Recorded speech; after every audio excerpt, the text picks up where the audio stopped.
Mga kaisla, magandang araw po sa inyo lahat. Dito tayo sa tapat ng Dimol. Mga kaisla, ito ba ay Boracay ito. So, mga kaisla, update tayo sa isang Boracay natin. Yan mga kaisla, ang dami ng tao.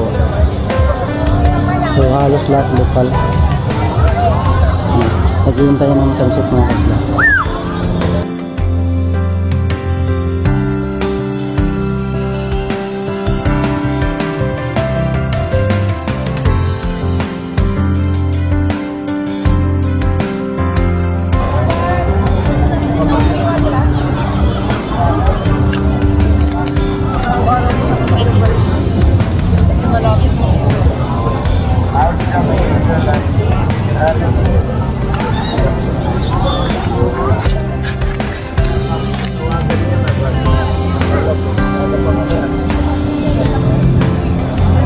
Daming lokal.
So ngayon mga kaisla, mula ng closer ng 2018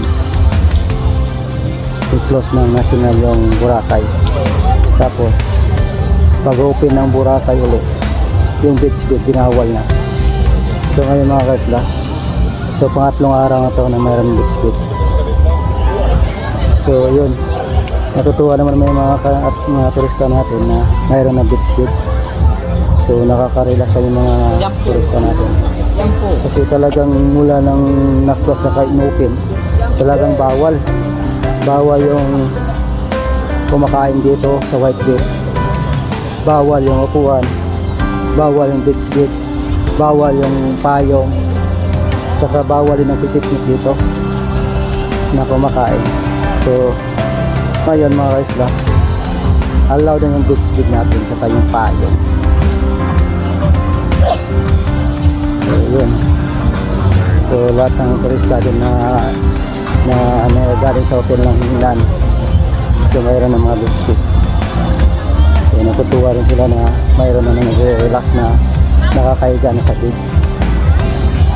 Dati kasi mga kaisla, hindi makahiga, hindi sila makahiga sa buhangin kasi walang beach bed. So yung mga kaisla, daming tao.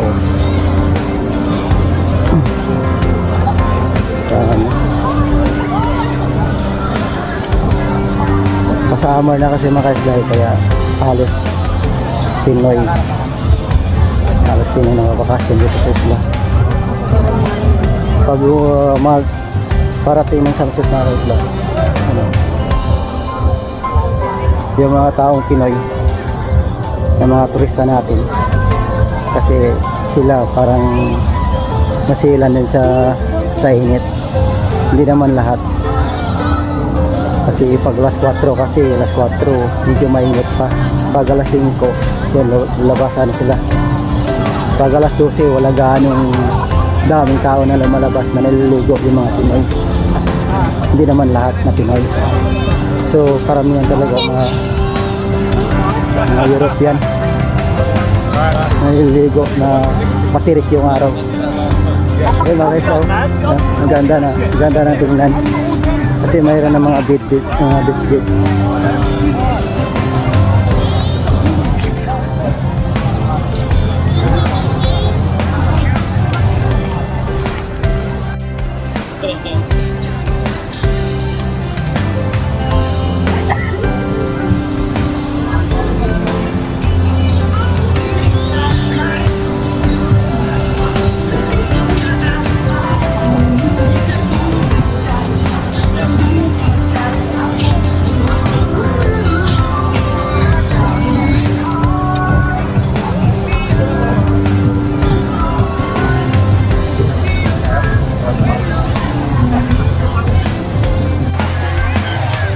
Tapos ng sunset.